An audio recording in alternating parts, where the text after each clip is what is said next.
Have you ever wondered why black skin as rich as night is called ugly? This is the story of Arewa, a girl whose black skin was mocked. And this will definitely challenge everything you think about beauty, identity, and strength. Keep watching. In the village of Ragba, in the southwestern part of Nigeria, Adejumo and his wife Abike lived a quiet, humble life. They had endured many trials, but their greatest heartbreak was their long, childless years. For over a decade, they had hoped, prayed, and waited for a child, a blessing that seemed to elude them. The villagers whispered behind their backs, wondering what misfortune had befallen the couple. Yet, just when they were about to lose hope, Abike discovered she was pregnant. The joy that filled their hearts was indescribable. The village watched with a mix of anticipation and skepticism. After all, some wondered, why now? After so many years. Months passed, and on a cool, clear night, Abike gave birth to a baby girl. But this child was unlike any the village had ever seen. Arewa, as her parents would name her, was born with a deep black complexion, skin as dark as midnight, and smooth as silk. Her features were striking, with bright, piercing eyes. Her black hair was thick and coiled tightly, crowning her head in a halo. The Adejumo family was overjoyed. They saw in Arewa the beauty they had longed for. Her presence seemed to fill their modest home with light, erasing the many years of sorrow they had endured. Her mother, gazing upon her daughter, whispered, "She is our beauty, Arewa." Her name held deep meaning. In Yoruba language, Arewa, which means beauty, and though her skin was darker than any other child in the village, her parents saw her as the most beautiful thing they had ever known. For them, Arewa's birth was a blessing, a transformation of their sorrow into joy, as though the very act of bringing her into the world had changed their fortunes. In a house once filled with silence, now rang the laughter of a child. But as they reveled in their newfound happiness, others in the village did not share their view. Ragba was a village where most people were dark-skinned, but none were as dark as Arewa. Her complexion drew stares, whispers, and soon cruel nicknames. While her parents beheld their daughter as a beauty that erased the scars of the past, others in the village called her Burewa, which means ugly. Still, within the walls of her home, Arewa was cherished. Her mother would hold her close and say, "You are the light of our lives, my Arewa. You are beautiful." Little did they know that outside their home, Arewa's blackness would become the source of her greatest pain. As Arewa grew, the world outside her home became less kind. By the time she was 5, the whispers had grown louder.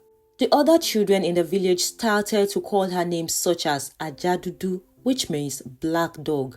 Their words stung, and though Arewa didn't understand why they mocked her for her skin, she felt the hurt deeply. Her once lively eyes, filled with curiosity and joy, began to get dull. Everywhere she went, the mockery followed. She could no longer walk through the village without hearing, "Look at Burewa," or "There goes the black dog." She would clutch her mother's hand tightly, hoping to shrink from the world's gaze. Her peers had learned that calling her Ajadudu would make her cry, and they relished in her reactions. Whenever she played with other children in the village and there arose any disagreement in their games, the insult would be flung her way. "Ajadudu, Ajadudu," they would chant until she ran home, tears streaming down her face. "Why am I so black, Mama?" she asked one evening, her voice trembling with sadness. "Why don't I look like the other children?" Abike drew her closer, brushing the tears from her cheeks. "I don't know why your skin is different, my child, but I know that it is beautiful. Your skin is like the rich dark soil that gives life to the crops we eat. It is strong and it is unique. You are not like the others, and that is something to be proud of." "But why do they call me names?" Arewa asked, her lips quivering. "They do not understand your beauty," her mother said gently. "But one day, they will. My child, you must not let their words make you forget who you are.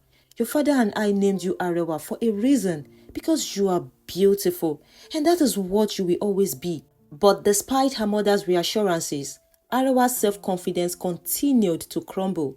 At school, the bullying only grew worse. She withdrew from the other children, refusing to play with them for fear that another insult would be hauled her way. While other children ran, played, and laughed, Arewa sat alone in the corner, watching them from a distance, feeling more and more like an outsider. Her teachers, though kind, were often oblivious of the cruelty she endured. Arewa never complained. She simply endured the pain in silence. She learned to avoid any confrontation and grew quieter with each passing day. The laughter and tones followed her like shadows, and soon she began to believe the words of her tormentors. In her young mind, she started to wonder if she was indeed ugly. Perhaps her black skin was a curse, as some of the children had said. The joy she had once brought to her parents seemed far removed from the pain she carried now. Arewa's time in school became even more difficult as she grew older. By the time she was 8, she had almost entirely withdrawn from school activities. Her classmates' relentless teasing left her feeling exposed and vulnerable, and she avoided anything that would put her in the spotlight. Group assignments, class presentations, and even recess became torturous for her. It wasn't just the playground taunts anymore, and the classroom too, as skin color became a point of ridicule. Black dog, the children would shout if she made the smallest mistake, or even if she simply answered the question correctly. No matter what she did, her skin remained the focus of their cruelty. Her teachers noticed her withdrawal but didn't know how to help. They would call her to participate in class, but Arewa would lower her head, afraid to speak, afraid to draw any more attention to herself. Each time she tried, the mocking whispers would start and her courage would vanish. The few friends she had tried to protect her, but they too were children and their words carried little weight in the face of the crowd. Eventually, even they began to distance themselves from her. It was easier that way, Arewa understood. No one wanted to be associated with a black dog. One day, as she sat quietly in class, her teacher announced that the school would be holding a cultural day celebration. Each class was to perform a cultural dance, and all students were expected to participate. Arewa's heart sank. She could already hear the tones. She knew that her peers would find a way to turn the event into another opportunity to mock her. As the class prepared for the performance, Arewa made herself as invisible as possible. She stayed at the back during rehearsals, hoping that the teacher wouldn't notice her absence. But on the day of the performance, she was forced to participate. Her classmates shot her cruel looks as they lined up to perform. And as soon as they stepped onto the stage, the whispering began. "Look at the black dog," someone in the audience muttered, loud enough for Arewa to hear. She froze. Her body refused to move, and the dance that she had rehearsed so many times became a blur in her mind. The other children performed around her, but Arewa stood still, paralyzed by fear and shame. She could hear the snickering from the audience, the same cruel words echoing in her ears. Tears welled up in her eyes, and she ran off the stage, her heart pounding in her chest. She ran until she couldn't hear the laughter anymore, until the school was far behind her. When she finally stopped, she collapsed on the ground, sobbing uncontrollably. It was one of the lowest moments of her young life. The pain of being constantly reminded of her skin, of feeling like an outsider in her own village, became too much for her to bear. She didn't return to school for days. Her mother tried to comfort her, but no words could heal the wounds that had been inflicted upon her heart. The world outside their home seemed cruel, and Arewa felt more alone than ever. "Why am I so different?" she whispered to herself one evening as she lay in bed, staring at the ceiling. "Why can't I be like everyone else?" One bright afternoon, after another difficult day at school, Arewa walked home alone, as she often did. Her head was bowed, eyes fixed on the dusty path beneath her feet, lost in her thoughts. The children's cruel words from earlier still echoed in her mind, and she fought the familiar urge to cry. As she approached the outskirts of the village, she noticed a figure standing beneath a large tree ahead. It was a man she had never seen before. He was tall, dressed in simple, clean clothing, and seemed to be admiring the view of the rolling hills in the distance. Something about him looked out of place, but she couldn't quite put her finger on it. As she got closer, the man turned and caught sight of her. His eyes lit up with curiosity and surprise. "Hey there, beauty," he called out cheerfully, his voice full of warmth. Arewa froze in her tracks. Beauty? She must have heard him wrong. She glanced around, assuming he was speaking to someone else, but there was no one else in sight. "Yes, you, Beauty," he called again, smiling. "What's your name?" Arewa didn't respond. No one had ever called her that before. Surely, this man must be making fun of her, just like the others. She clutched her school bag tightly and took a step back, ready to flee. "Arewa," he said, this time in Yoruba. The man went ahead to call her Arewa, even though he didn't know her name to be Arewa. He only interpreted the beauty to her language, hoping she would reply. Her eyes widened in shock. How did he know her name? But before she could ask, fear overtook her. What if this was some new kind of mockery? What if he also would call her names and laugh at her? Without another word, Arewa turned and ran as fast as her legs could carry her. She sprinted down the road, her heart racing until she reached her home. Only when she was safely inside did she stop to catch her breath. Her mother, who had been tending to the fire outside, looked up in surprise. "Arewa, what's the matter? Why are you running?" Arewa shook her head, still too breathless to speak. She peeked out of the window, half expecting to see the strange man following her, but there was no sign of him. Slowly, her racing heart began to calm. "What happened?" her mother asked gently, coming over to her. There was a man," Arewa stammered. "He called me beautiful. He called me Arewa." Her mother's brow furrowed in confusion. "A man? Who was he? Where did he come from?" "I don't know," Arewa replied, shaking her head. "I've never seen him before." Abike placed a comforting hand on her daughter's shoulder. Well, perhaps it was simply being kind. There are some good people in this world, even if it doesn't feel that way sometimes. Arewa didn't respond. She wasn't sure what to think. No one, apart from her parents, had ever called her beautiful. Was this man mocking her, or did he really mean it? She couldn't decide, but the encounter left her shaken and oddly intrigued. Meanwhile, the man who had startled Arewa was none other than Olumide. He was a young man with a passion for wealth, a poet and writer who had recently arrived in the village of Ragba. He had left the bustling city behind, seeking inspiration in the quiet village. Olumide was a lover of nature, and he often traveled to rural areas to immerse himself in the sights, sounds, and stories that only the village could offer. Ragba had caught his attention because of its rich history in clay art and pottery, and he had come to explore both the art and the culture of the village. As Olumide walked through the village that day, he hadn't expected to encounter anyone as striking as Arewa.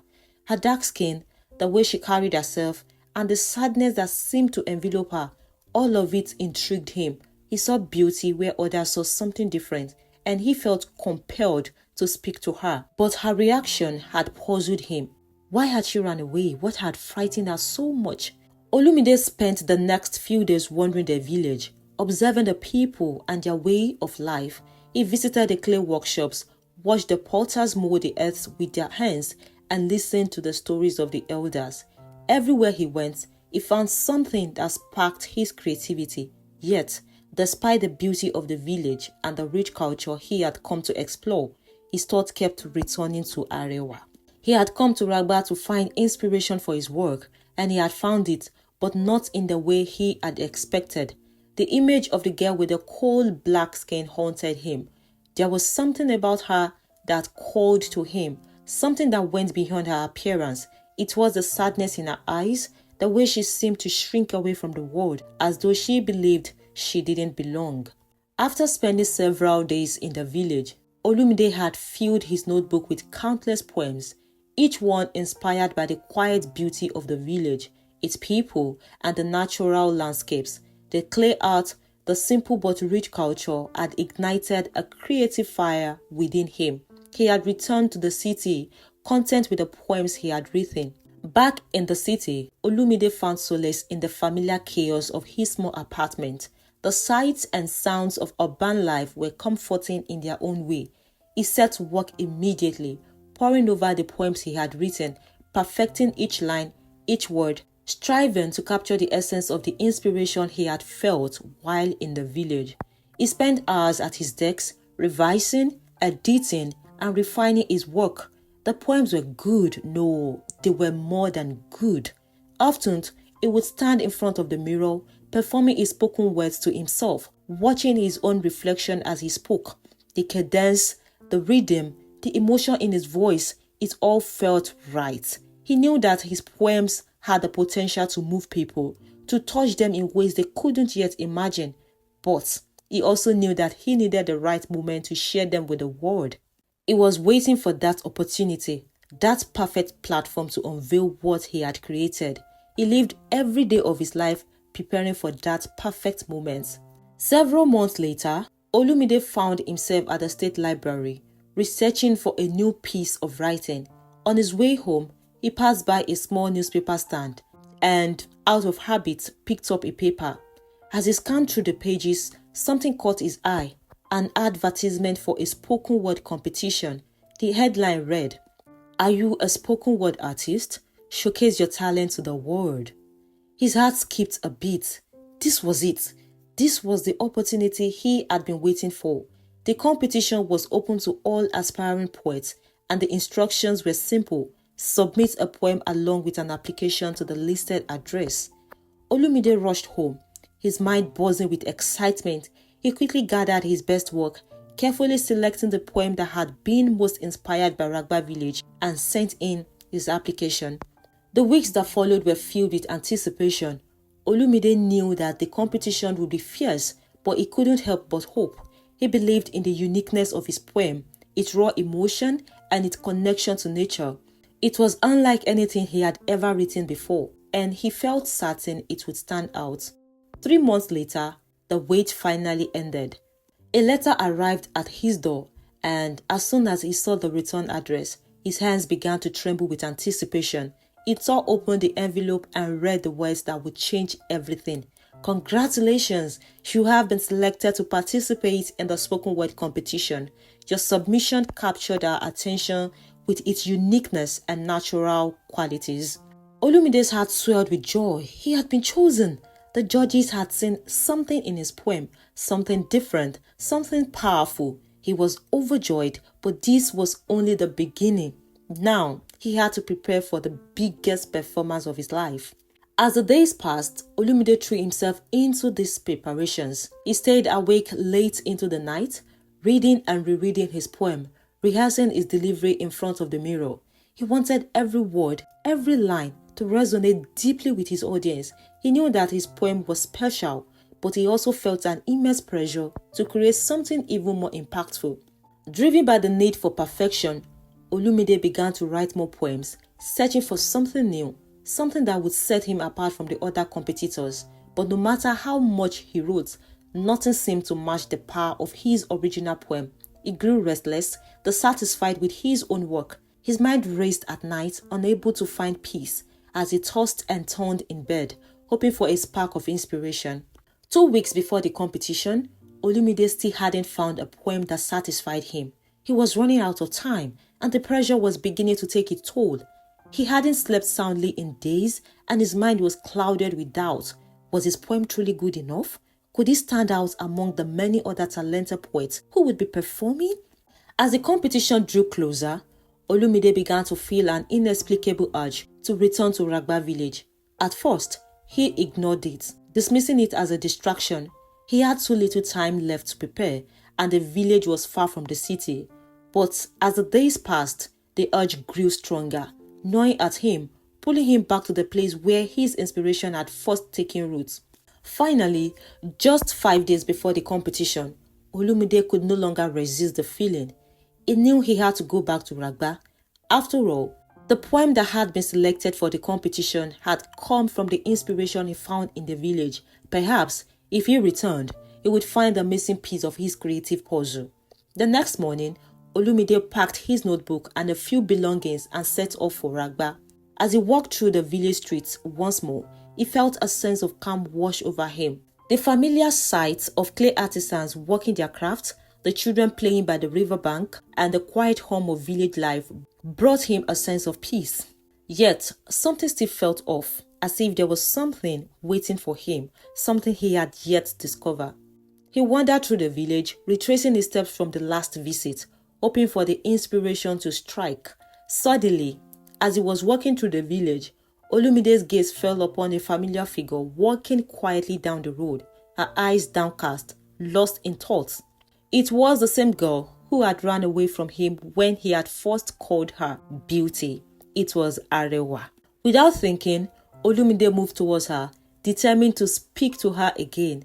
But just as he approached, Arewa looked up, saw him, and in an instant, she bolted. Startled, Olumide called after her, but she didn't stop. She ran, just as she had the first time they met, her feet kicking up dust as she fled towards her home. This time, however, Olumide wasn't going to let her go away. He sprinted after her, his long legs closing the distance between them. He followed her through the narrow village streets, past more houses and weaving paths, until, finally, they reached her home, panting out of breath. Olumide stopped at the entrance of her house. As he stood there catching his breath, he knew that this was it. This was the moment he had been waiting for. Something told him that the key to his creative block lay in Arewa's story. He had to understand her, to talk to her, to see the world through her eyes. With that realization, he quickly called out, ready to face whatever awaited him. "Wait," Olumide called, raising a hand to stop her. "I'm not here to scare you. I just want to talk," he said, catching his breath. Arewa looked back and saw him. Her eyes widened in recognition, and for a moment, she looked as though she might run inside the house. She hesitated, her body tensed, but she didn't run. Instead, she stood there, watching him warily as he moved closer. "I'm sorry if I frightened you the other day," Olumide said gently. "I didn't mean to. I saw you and I thought you were beautiful. I wanted to tell you that." Arewa looked away, her cheeks flushing with embarrassment. No one had ever spoken to her like this before. She didn't know how to respond. Tears welled up in her eyes as she wiped them away quickly, not wanting him to see. For years, she had carried the weight of the villagers' mockery, and now, here was this stranger, this man she didn't even know, telling her that she was beautiful. She didn't know what to believe. Just then, the door to her house opened, and her mother stepped outside. She looked from Olumide to her daughter, her expression one of surprise and curiosity. "Who are you?" she asked, her voice calm but firm. Olumide smiled politely and introduced himself. "My name is Olumide. I'm a writer, visiting your village for a while." Abike's eyes softened as she glanced at Arewa, who stood silently beside her. She could see the hesitation in her daughter's eyes, the way she was struggling to process what the stranger had said. "You are the first person to speak of her beauty," Abike said quietly. "Others, they only mock her. They call her names. They don't see what we see." Olumide nodded, understanding now why Arewa had been so quick to run away from him. Olumide sat quietly listening as Abike shared the story of her daughter's struggles. Arewa sat nearby, her gaze fixed on the ground, too ashamed to look him in the eyes. The story was one Olumide had not expected.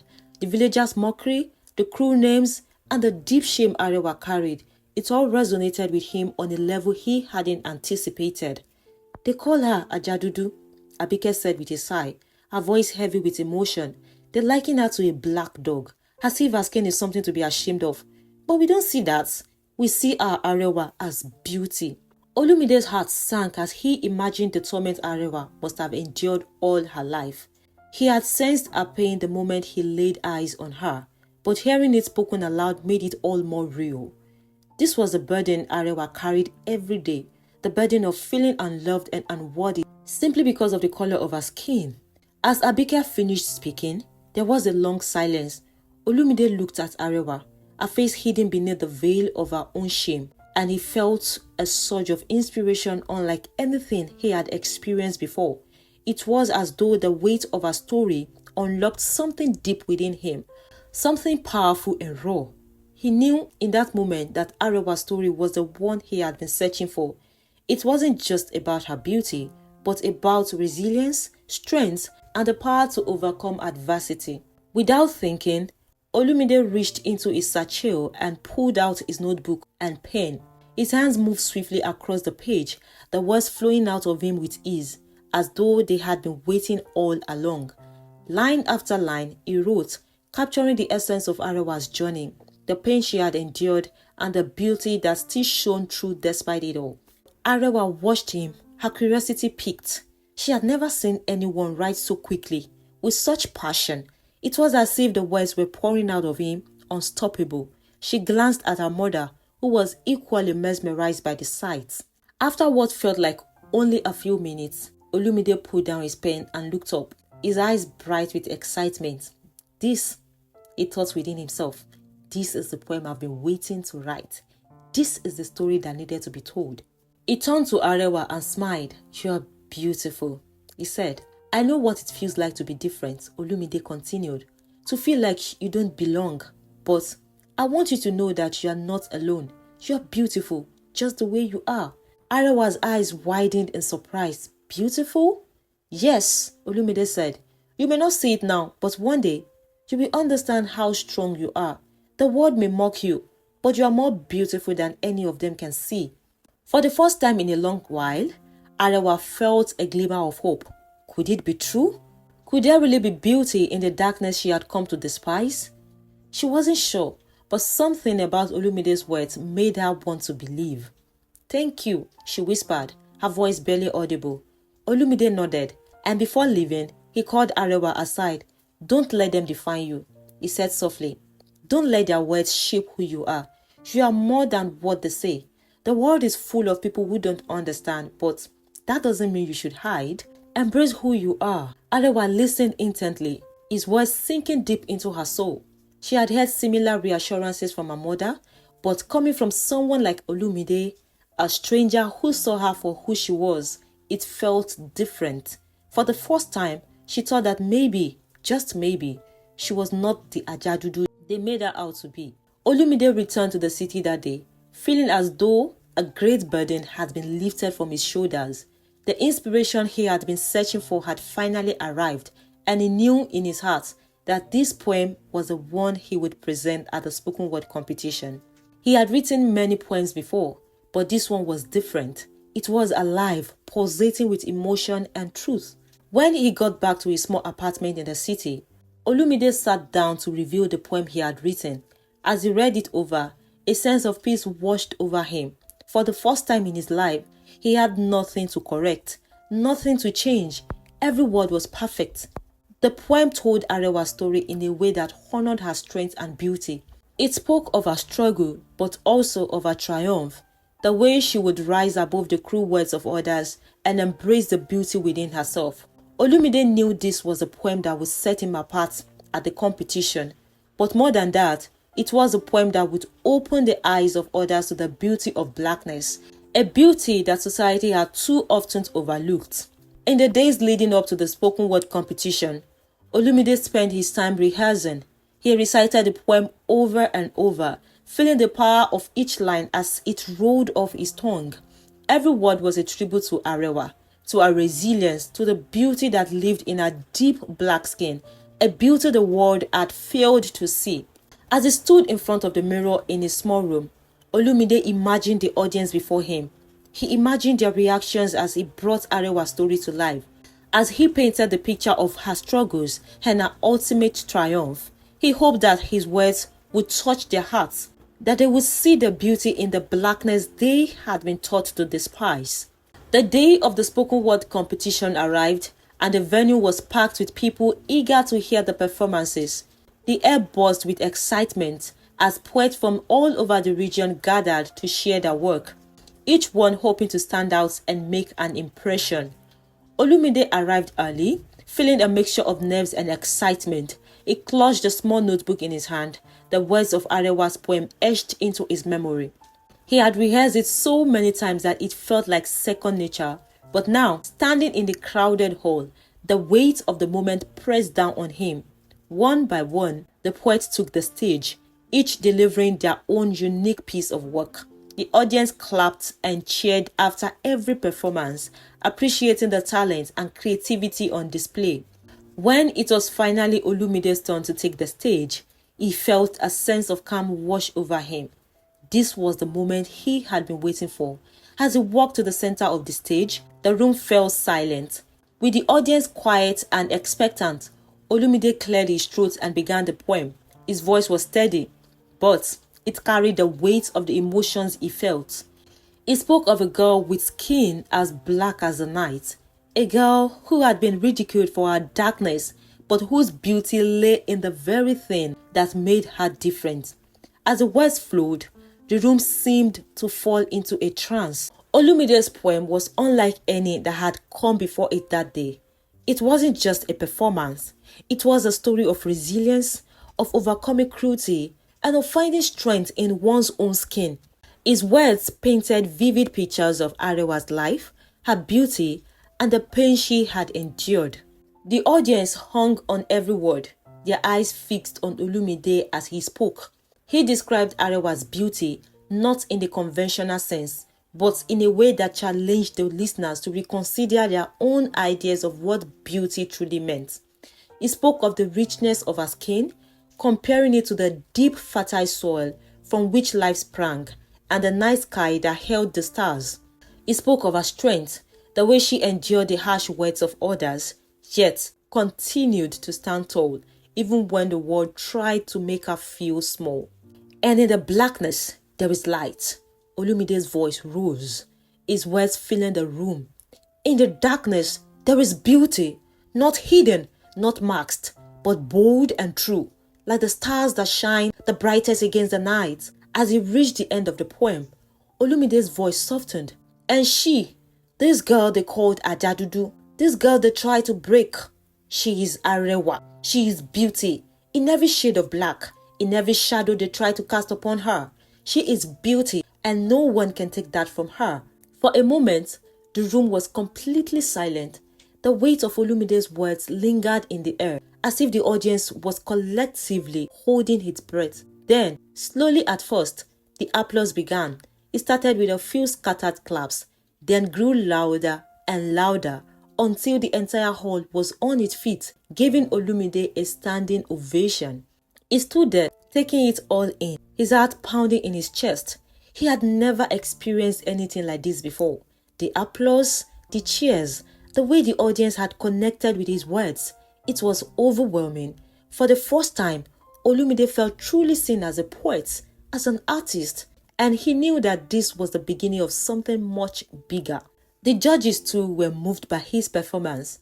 After the final contestant had performed, they announced the winners, and Olumide's name was called as the first place winner. The crowd erupted into applause once again, and Olumide was ushered onto the stage to receive his award.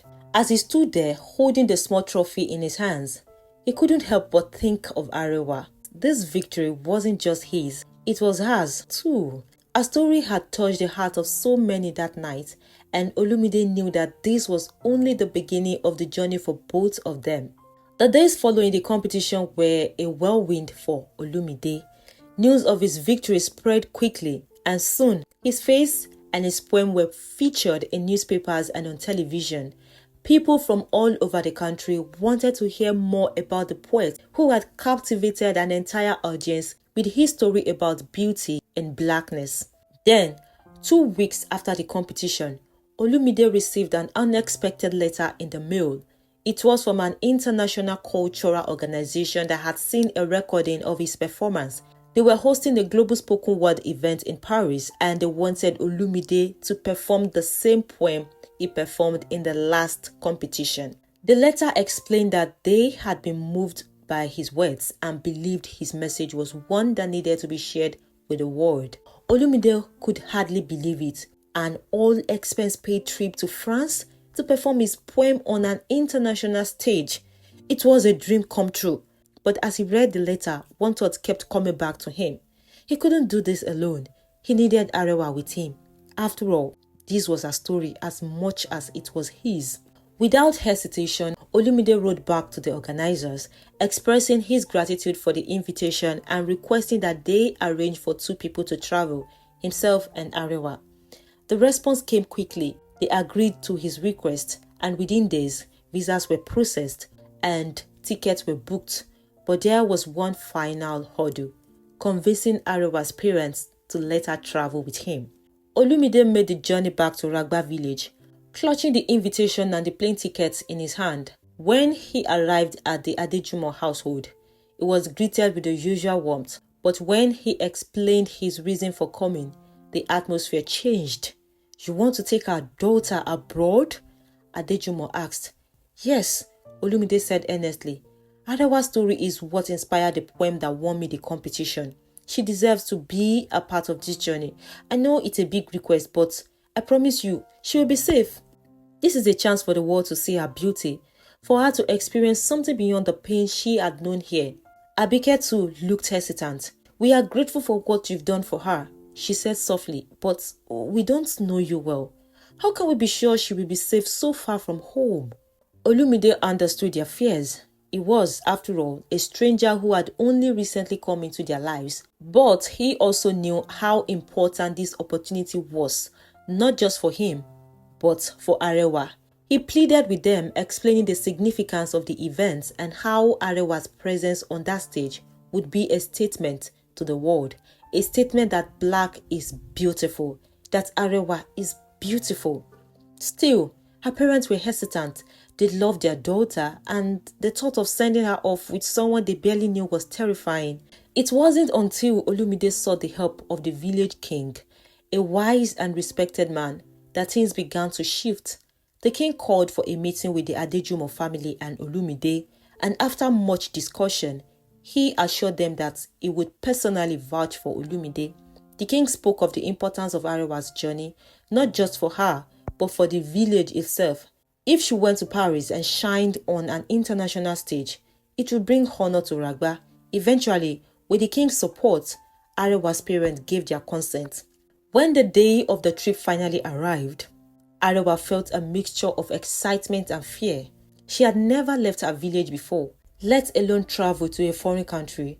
The idea of flying in an airplane, of being in a place where people didn't speak her language or know her story, was both thrilling and terrifying.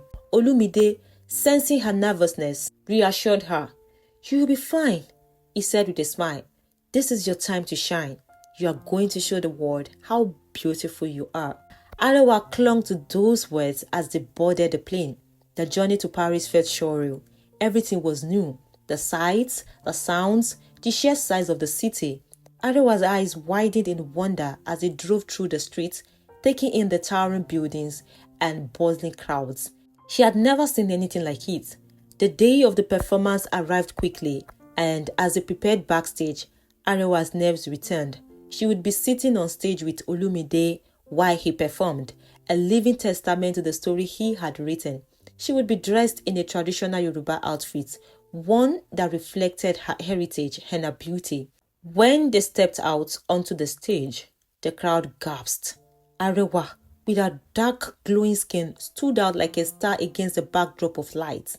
The audience had never seen anyone quite like her, and they were captivated by her presence before Olumide had even begun to speak. As Olumide performed the poem, telling Arewa's story with passion and conviction, the audience was spellbound. They listened intently as he described the beauty of her skin, the strength in her spirit, and the way she had overcome the cruelty of those who had tried to tear her down.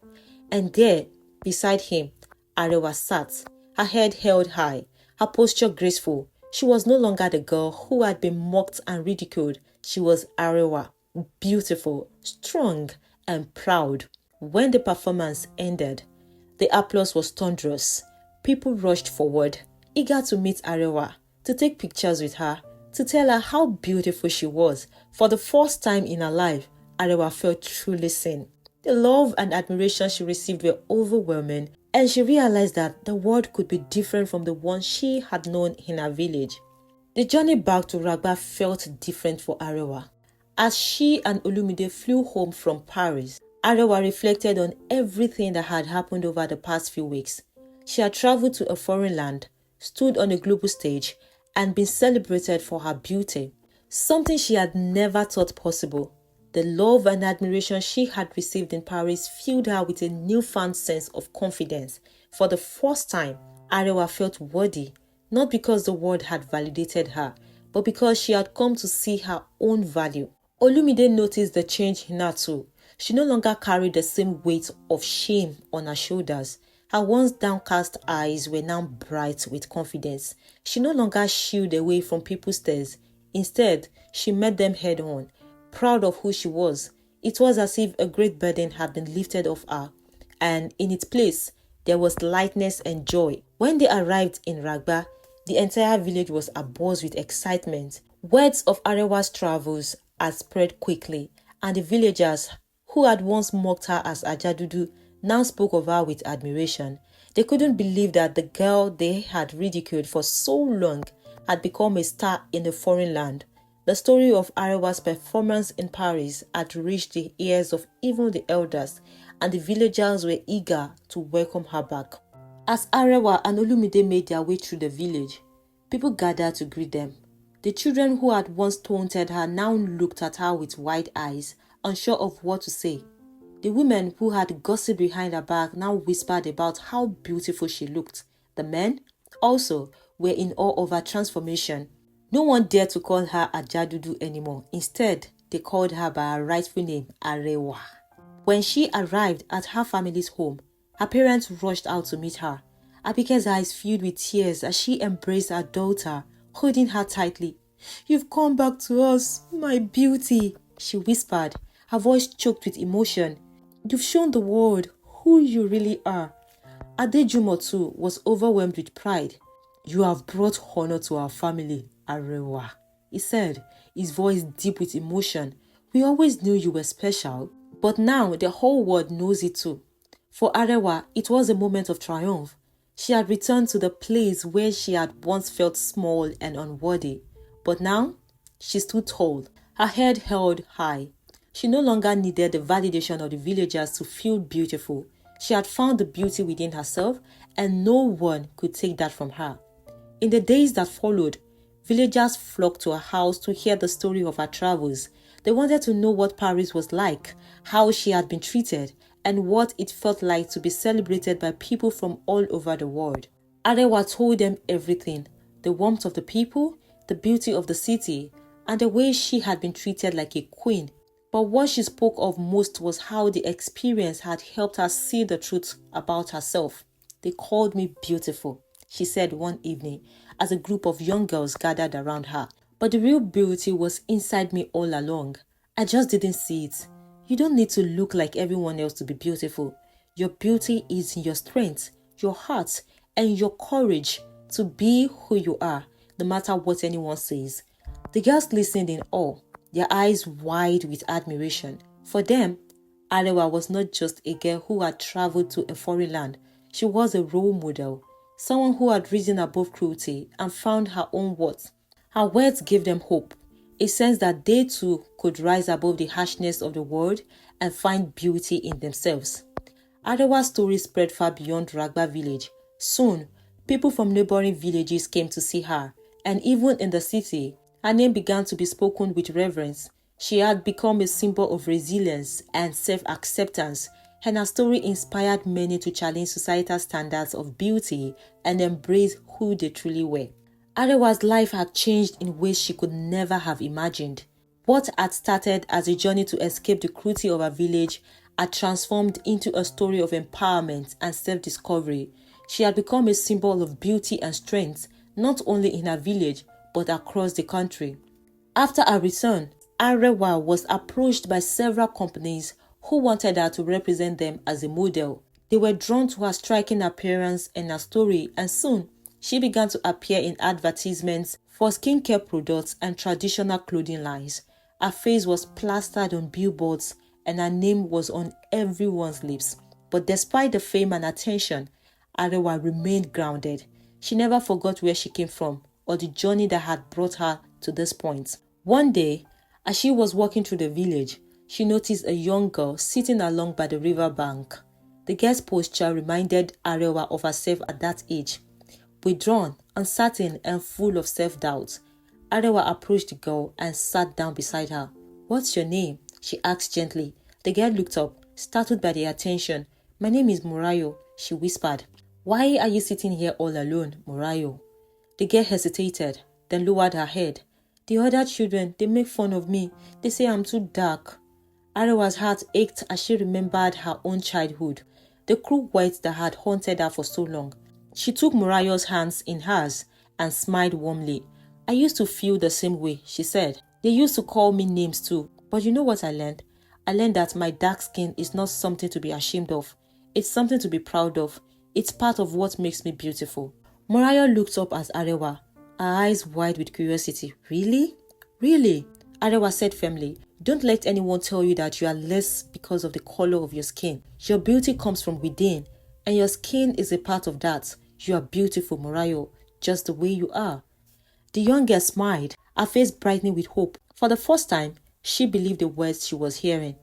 As Arewa walked away, she felt a deep sense of fulfillment. She had come full circle from a girl who had been ridiculed for her blackness to one who now inspired others to embrace their own beauty. Her journey had not been easy, but it has shaped her into being strong and confident. In the years that followed, Arewa's influence only grew. She became an advocate for self-acceptance and worked with organizations that promoted positive representations of African beauty. Her message was simple but powerful. Beauty comes in all shades, and the color of your skin should never define your worth. Arewa's story had become more than just her own. It was a story that resonated with people everywhere, a reminder that true beauty is not something that can be defined by others. It is something that comes from within, and for Arewa, the journey to finding that truth had been worth every painful step. In the end, she had proven to herself and to the world that black is beautiful. If you enjoyed this story, believe me, you will definitely love the next video. Click to watch it now.